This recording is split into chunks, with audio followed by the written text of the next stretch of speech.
You ride a lot for Mike Maker. You also ride a lot for Brad Cox. Two good guys to be riding for when you come to Kentucky Downs. And just sort of talk about your expectations for the meet. Yes, no, for sure. I think, like everyone says, those guys really dominate, turf racing, in the Midwest in general.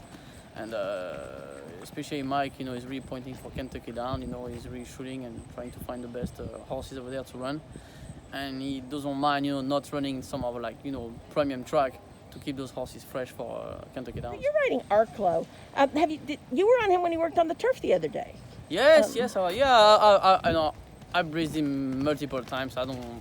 Since he was a twee also. The name of times I breezed him, it's like unlimited numbers per 100 times. Does he seem like he's his old self? Yeah, no, he's doing great. Actually, Brad added some blinkers on him a little late in his career, but he's been a little bit too comfortable lately. So we just want to get something, change something up. And look like he responds pretty well. He's not ranked or anything with it, and we are hoping it's going to keep him a little more focused, during the race.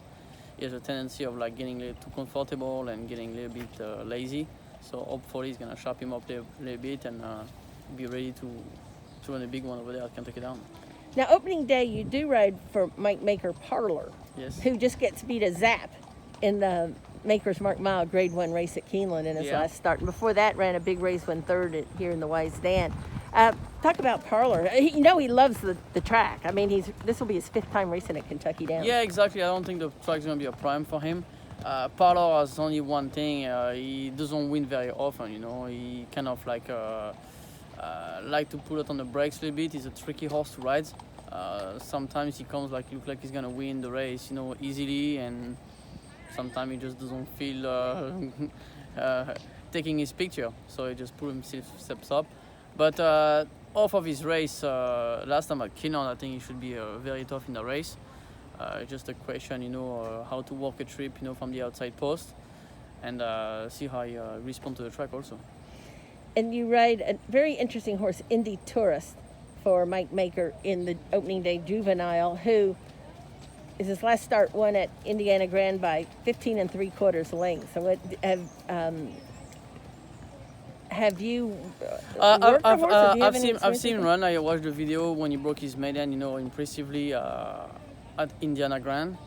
It's always a plus, when you have a horse, winning like this, those double-digit number. But it was not he broke his maiden, at Saratoga or Keeneland or some of the premium track, in the country. But look like the talent is there, and if he run like his daddy to race at Kentucky Down, we should be just fine. And tell us about your mount for Brad Cox in the Juvenile Filly Stakes on opening Same day. thing, she won very easily. I think she won by 7 lengths at Indian Grand. Little same story, not sure about what kind of filly she beat that day, but she won pretty easily, and we know she can go, stretch to a mile, so it's not a problem.